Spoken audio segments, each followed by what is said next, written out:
everyone, welcome back to the channel. So today we're going to take a look at the Transformers Legacy Selects DK-3 breaker. Before we take a look at him, let's take a look at the packaging. So of course, we do have the nice new Selects style packaging, so almost a blueprint design and close-up of DK-3 breaker with his huge missile launcher and projector on his shoulder, looking very cool with a lot of zigzag lines done, that nice gold or bronze sort of color. And of course, we have the Legacy logo, we have the Hasbro logo, and of course 8+, and on the top, this is Transformers Legacy, of course, and then on the side, a nice Autobot symbol and a continuation of the figure, really just his shoulder and arm, and on the back, pretty much nothing, and on this side, tons of writing, and that is pretty much it for the packaging. So let's now get into the review. A DK-3 breaker in his robot mode. Let's take a look at the details, starting at the very top with that head sculpt. Some really nice red for the visor, and of course some nice glossy blue plastic for the main helmet section, with some silver on the side of the face, some more silver for that missile section, which is actually blaster piece compatible, with some nice gray for this whole projector piece. Getting down to the arm, some really more dark blue plastic for the shoulder, and some gray plastic for the forearm, with some blue for the hand.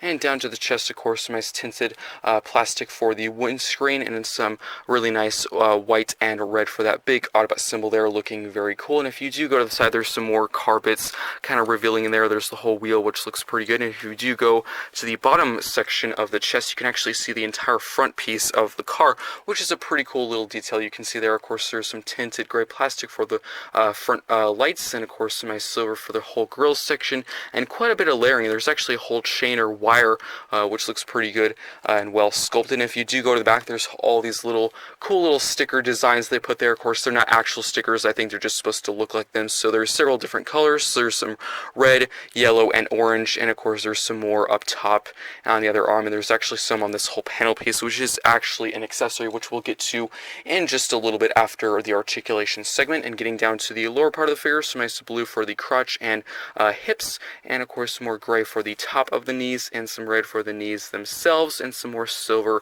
on the lower part of the leg. And if you do move to the side, there's some more wheels there. Unfortunately, they're mushroom peg, but that does not bother me that much. And unfortunately, there's a little bit of hollowing in the back of the legs, but everything else is actually really well filled in. But that is pretty much it for the details. Let's now get down to articulation. So as for the arm, it can actually rotate all the way around with this whole panel piece, but without it, the arm can move up and, of course, down. There is also a swivel at the bicep. There is also, of course, an elbow bend to a very good degree. There is also a wrist swivel, full rotation there. As for the head, you're going to want to move this whole projector piece and missile back so you can get the best range of articulation as possible, so it can tilt side to side and of course up and down. And that is pretty much it for that. There is a full waist rotation, completely unhindered. The leg can kick that far forward, and unfortunately really not that far back, because this whole red piece here actually kind of blocks it. So if you want some better articulation, you can sort of mistransform that and get some better articulation there, but as it is right now, that is pretty much it. The leg can also swivel. It can also, of course, kick that far out. This panel does get a little bit in the way, but it can kick that far out, so full splits. And it actually does have two knee bends, so it can actually bend the knee here, which is pretty cool, like that. And if you want to, you can actually also bend here, so in two different ways, but that is really due to transformation. And of course, the classic ankle pivots, and that is pretty much it for articulation. So two knee bends is actually pretty nice, but again, that is really due to transformation. But let's now get down to the accessories. So one of them is actually already stored on the figure. It is the shield on the back. So you can store it like this, of course, which is pretty cool, but you can actually separate this and have him wield it. So you're just going to untab it from the back. So there is a slot on this piece and a tab right there. So since you're taking off, you can just collapse that like that. And if you want to, since this whole panel section is off the back, you can actually angle the projector and the missile if you want to, which is typically what I like to do. So of course, detail wise, I showed earlier, there's those little sticker designs there with some blue, and overall looking pretty nice. And you can store this on the arm, so you can just get the hand, move this out, and then you can get the peg here and just plug it into the hand. This is typically how I store it. Of course, there is a port on the forearm itself which you can use, but I think that this just looks a little bit better. And as for the last accessory, it is his classic blaster, the same sculpt as the one that came with Trailbreaker, so the silver and blue, and there is a peg and port. And this can just plug right into place just like that. And there we have him fully weaponed up, and I think overall that looks very cool. So as for storage for the blaster, that's really the only way I know of course. With the shield, you can store it in his hand or on the back, and that is pretty much it for the robot mode. Let's now get down to some comparisons. For some comparisons here, we have Trailbreaker with the Selects DK-3 breaker. As you can see, of course, mold-wise, they are the exact same thing. Of course, same head sculpt. Of course, they both have that projector and missile piece. Same accessories with the blaster and the shield on the back. And of course, the legs and arms are the exact same sculpt. Really, it's just down to the personal preference of which deco you like more. Personally, I like DK3 breaker just a little bit more because blue is my favorite color. So they could be slightly biased, but I think they do look pretty cool next to each other. Let me know in the comment section down below, between these two, which one do you prefer?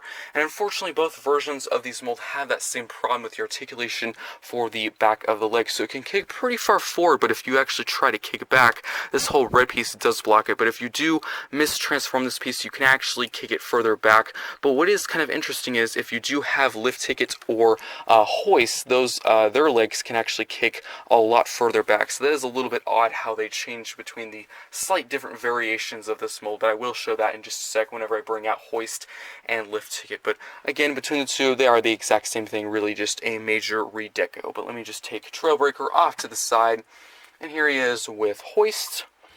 And now for, of course, molds, they're actually very different. Of course, this was the original. This was from Earthrise Wave 1, as well as Trailbreaker. I think he was from Wave 3, if I'm correct. But mold-wise, there's actually some major changes. But similarity-wise, the arms and legs are completely unchanged, as well as, of course, the chest. But there is some brushwork on the Earthrise hoist, which actually I quite like. I wouldn't mind if they included that on Breaker here. But for the accessory, as you can see, of course, completely different sculpt. More cylinder, circular design for this one, more boxy for breakers, as well as, of course, the entire head sculpt and top section is completely different. They both do have sort of a projector style section, but he actually does have a missile, and he doesn't have these little earpieces.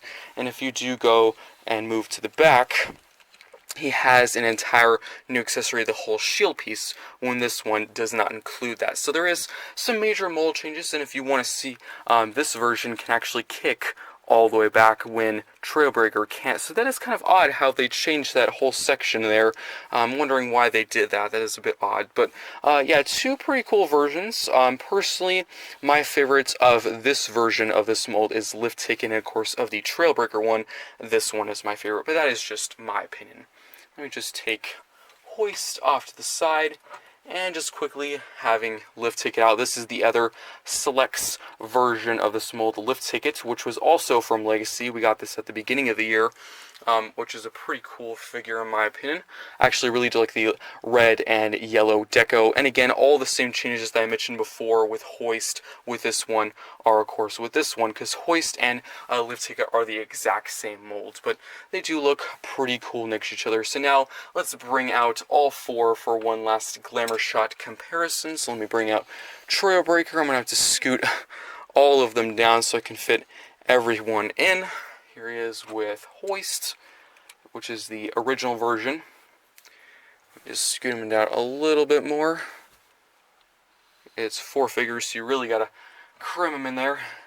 And last but not least, here he is with lift ticket. And I think they did a pretty good job on all four versions of this mold. Let me know in the comment section down below what are your favorite one if you can pick one, or your favorite two if you cannot narrow it down. My favorite two would have to be lift tickets, and I would say breaker, and that is just my personal opinion. Let me know in the comment section down below.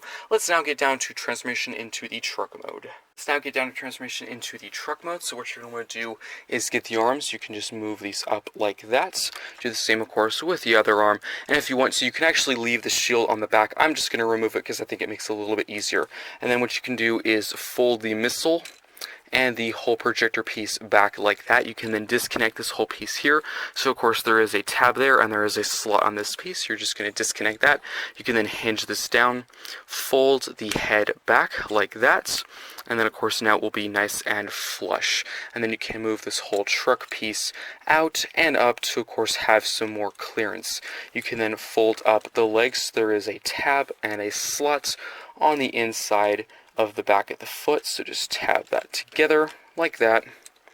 Do the same thing on the other side, so just tab that in.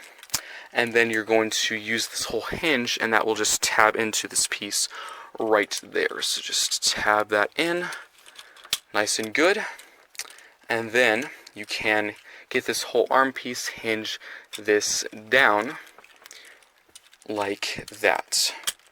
Do the same thing on the other side, and then you can get the whole truck piece, move this down, and then there is a whole crevice section in this car piece right there. So there's two slots that will just have the elbows sort of fit into like this. So just tab those into place, and then let's now go to the back. So you're just going to get this whole panel here, hinge this down like that, and there is a tab on this piece and a slot on the inside of this piece. So just tab this together. Do the same thing on the other side, tab it together, and then there is two tabs on this piece and two slots on the legs. You can just tab those into place like that. Squeeze them in, get everything into place, which it can take a bit of time to get everything aligned because there's a lot of tabs. And just get everything together. And there we have the truck mode transformed. Of course, this entire section is a little bit ugly, so let's cover that up with the shield piece. So it's the same connection. There is a tab here, and there is a slot right there, and that will just cover up all of that like that. And as for the blaster, there is a port right up top, and there is a peg right there, and that will just plug right into place. And there we have DK-3 Breaker in his truck mode. Let's take a look at the details. Here we have DK-3 Breaker in his vehicle mode. Let's take a look at the details. Starting at the very front, of course, with this grille section done in silver with some nice tinted gray plastic for the headlights, looking very cool. And you can actually see a whole wire section there. That's probably like a chain or a hook or something, which is pretty cool. And of course, the big Autobot symbol, which this used to be the chest, which is now the hood of the car, done with some nice white outlining with some more tinted gray plastic for the windows, which overall looks pretty cool, with some black plastic for the side of the car. And of course, all over the car, we do have these really nice kind of little sticker colored sections, which look pretty cool. Of course, they're not actual stickers, but I'm pretty sure they're supposed to look like them, with some yellow, red, and orange, which overall looks pretty cool. And then of course the wheels done with some nice black, and I actually really do like all the indents and the tires. They look like they're supposed to be, of course, like big snow tires, which is pretty cool. Unfortunately, the back two are mushroom peg, which is unfortunate, but not too bad. I also really do like how the blue matched very well from this blue on the shield to the weapon, so it almost kind of looks like the weapon sort of formed out of the back of the car. It actually looks super cool and cohesive, with some silver for the main barrel section, which you can actually store a blaster piece on there if you want to. And on the back, overall pretty clean. A little bit of kibble here. You can actually see the hinges from the knees. I wish that was a little bit covered better, but not too bad. And on the bottom, overall pretty clean. The arms are kind of sticking out there, but it actually rolls pretty well. You just have to make sure these arms stick in very, very good. Sometimes I've actually transformed it and then it'll tab into place. So if it doesn't roll, that's probably why. But as if you transform it correctly, it will roll pretty well. And I think it overall looks very, very good in its vehicle mode. Let's now get in one quick mold vehicle comparison. So here he is with Trailbreaker, and as you can see, together they are the exact same thing. I actually think they look very cool. And of course, all four versions of this mold, I think the vehicle mode with the Trailbreaker mold is my favorite. I actually really do like the whole cohesive cannon and a back shield piece. I think that looks super cool. You can almost barely even tell that there is a whole shield piece here. Of course, the blaster is kind of obvious, but the shield piece, you can't even tell that actually disconnects. So they do look very cool next to each other. And just a side view, as you can see, looking very cool. And I do kind of wish maybe the mushroom peg was done in black, kind of like this one. The mushroom peg is black and the tire is black, so it is kind of hard to tell it's actually a mushroom peg wheel. But done in blue on this one, it's a little bit more obvious. But that is just my opinion. That might be a kind of a nitpick of mine, but who knows. But overall, looking very cool next to each other. And that is pretty much it for the vehicle mode. Let's now get down to the final thoughts for the Transformers Legacy Select DK-3 Breaker. Now for the final thoughts for the Transformers Legacy Selects DK-3 Breaker. I think overall this figure is actually pretty good. Starting in the robot mode, I actually really do like how the blaster is super cohesive with the rest of the vehicle. It actually looks like it sort of formed out of the back of the car. And it's also super cool how this entire back section is actually a shield. If this figure came in its vehicle mode in packaging, you could probably even barely tell that that's actually a shield and an accessory. It looks super cool. It looks part of the car. I think they did a really good job with the color matching with the blaster and the shield and the actual figure itself. I think it's all a really good shade of blue and it all really matches. I also really do like all the little sticker pieces. Of course, they're not actual stickers. I think they are supposed to resemble them though. Also, all the shades of yellow, orange, and red looks pretty good on it. It makes it feel a little bit more vintage and antique. And I also really do like the giant big Autobot symbol on the hood of the car. Of course, that's actually the chest and their robot mode, but I think it looks pretty good there. And the wheels, the front two actually look pretty good. Unfortunately, the back two are mushroom peg, but they're kind of doing that a lot with the Deluxes these days. But I kind of wish they did it like Trailbreaker, because he had two back wheels that were mushroom peg, but the peg was done in black, so it matched the tire, so you could barely even tell it was a mushroom peg. It looked exactly like the front one, but unfortunately in this case it's actually blue, so it is very obvious in this situation. But now down to transformation, I think overall it's pretty simple. It can be a bit of a pain to tab everything back in the back, because you have to tab in the panel, you have to tab in the legs, and the entire shield piece as well, so it can be a little bit messy and clunky sometimes. But I think after, I would say, the first time using the instructions, if you've never gotten this mode before, I think you'll get it down pretty easy. I would say another minor complaint, whenever it turns around, you'll see, you can actually see the whole pins and hinges of the knee whenever you look at the back of the car, so I wish that was covered up a little bit better from a front-on view. Just glancing in it on a shelf, I don't think you'd be able to tell, but if you do look close, you can actually see the pins through those gaps there. But I would say that's getting a little bit too picky in my opinion, but it would be nice if they could have covered that up a little bit better. But now down to the robot mode, I really do like this shield and blaster. Overall looks pretty cool. You can store the shield on the back, which is a really nice feature, or you can store it on his hands, and it's also really nice how there's a missile and a projector piece. If you do remove the shield off the back, you can put them at a slight angle, which I typically do. I like to have them angled up like he's about to fire at like some seeker in the sky, which is a pretty cool thing you can do. And the blaster is super cool because it pretty much forms over his hand, so it looks like it's coming out of his arm, which is super cool. And it's also blaster piece compatible, as well as the missile on its shoulder. And again, it's actually really nice how you can see the whole bumper and grille section on the chest still in the robot mode. It's actually a really nice thing. Now down to articulation, I think they did a really good job with it. There's actually two knee bends. The head is pretty standard for articulation, of course, tilt side to side, up and down. The arms, again, pretty standard. Actually a wrist rotation, which I wouldn't say is all that common in a Deluxe scale. Of course, waist rotation is always nice. The unfortunate thing is the leg can pretty much not kick back at all. You can slightly mistransform it, which you have to untab some things, so the figure will be a little bit floppy and loose if you do. But if you do sort of mistransform the robot mode, you can get a backward leg kick. But again, it could be a little bit loose and floppy. And unfortunately, if you go by the book, by the instructions, you can barely kick it back, which is a bit odd. Of course, this is just a repaint, remold, retool of the original version, which was Earthrise Hoist. And both Earthrise Hoist and Lift Ticket, they can kick fully back without mistransforming anything. So it's slightly odd how they changed the mold there, and unfortunately kind of did not benefit the figure with this version and Trailbreaker. Both suffer of that change with this figure. Unfortunately, they cannot kick back virtually at all. I kind of just realized that when getting this figure. I was like, wait, I didn't even know Trailbreaker could not kick back. So that's a bit unfortunate, but I do have to give it a pass because I would say everything else with the arms and legs, I mean, two knee bends, I think I can easily give it a pass if there's one area that's not as good as the rest. But I think I definitely recommend this figure. Of course, if you're a completionist, you're going to get it. I wouldn't say I'm always a completionist. I think it's actually a pretty good figure and a fun truck and a fun transformer. I would say this is probably my second favorite version of the four. I would probably put it on the top again if the leg articulation was a little bit better kicking back. But as of my favorite of the four, I would say Lift Ticket is my favorite, so definitely go get that one. Those are both Selects figures, and if you're interested, Trailbreaker and Hoist, those are both Earthrise figures. I think Hoist was Wave 1 and Trailbreaker was Wave 3, if I'm correct. Let me know what you think of this figure in the comment section down below. Hope you enjoyed, and let me know in the comments of these 4 versions, Trailbreaker, DK-3 Breaker, Hoist, and Lift Ticket, which one is your favorite. Let me know in the comment section down below, and I'll see you next time.